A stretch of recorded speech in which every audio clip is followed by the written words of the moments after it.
নমস্কার, আপনারা দেখছেন হিন্দুস্তান সংবাদ, সাথে আমি পৌশালী। ক্রমাগত বেড়েই চলেছে জ্বালানি তেলের দাম, আর তার সঙ্গে তাল মিলিয়ে বাড়ছে নিত্য প্রয়োজনীয় জিনিসের দামও। জ্বালানি তেলের দাম আর কমার নামই নিচ্ছে না। আর এই অস্বাভাবিক মূল্য বৃদ্ধির প্রতিবাদে আজ বিক্ষোভ নামে কল্যাণী শহর Trinamool Congress committee. Petrol, diesel এবং রান্নার গ্যাসে অস্বাভাবিক মূল্য বৃদ্ধির প্রতিবাদে আন্দোলনে নামে তারা।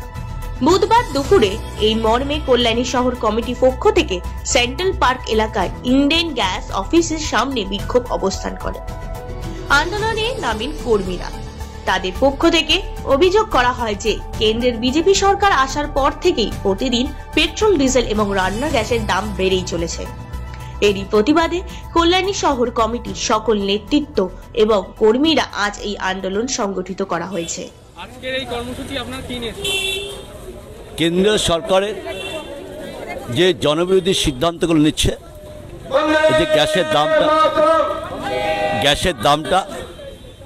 গ্যাসের দাম যেভাবে বাড়ানো হচ্ছে সের বিরুদ্ধে এবং পেট্রোল ডিজেলের বিরুদ্ধে আমরা দুদিন আগে আমাদের ছাত্ররা আন্দোলন করেছে।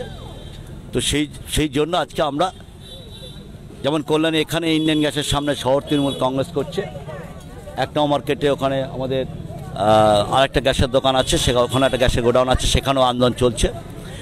সমস্ত দলে গত 24 ঘন্টা একটা কর্মসূচি আমরা করছি এবং আমাদের একটাই বক্তব্য পরিষ্কার হচ্ছে, মানুষের মধ্যবিত্ত পরিবার এবং নিম্নমধ্যবিত্ত আজকে যেভাবে এই পরিবারের ওপর কেন্দ্র সরকার যেভাবে বোঝা চাপাচ্ছে এবং যেভাবে মূল্যবৃদ্ধি ঘটাচ্ছে, মানুষ অসহায় হয়ে গেছে, মানুষ আতঙ্কিত হয়ে পড়েছে।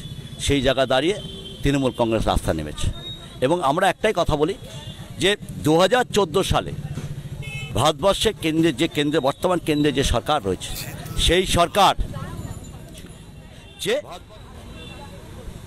কেন্দ্রে ভারতীয় জনতা পার্টি এলে গ্যাসের দাম সরকার নিয়ন্ত্রণ করবে, পেট্রোল ডিজেলকে আন্তর্জাতিক বাজারের সঙ্গে সামঞ্জস্য করে সাধারণ মানুষের যাতে নাগালের মধ্যে থাকে সেইভাবে পেট্রোল ডিজেল বিক্রি হবে। কিন্তু আজকে আমরা প্রশ্ন করতে চাই, আন্তর্জাতিক বাজারে তেলের দাম কত আছে এবং তার বিনিময়ে যেভাবে এই ভারতবর্ষের বুকে দাঁড়িয়ে গ্যাসের দাম যে কি কারণে বৃদ্ধি করা হচ্ছে, আমরা সাধারণ মানুষ জানতে চাইছি কার স্বার্থে, কোন শিল্পপতির স্বার্থে এটা করা হচ্ছে।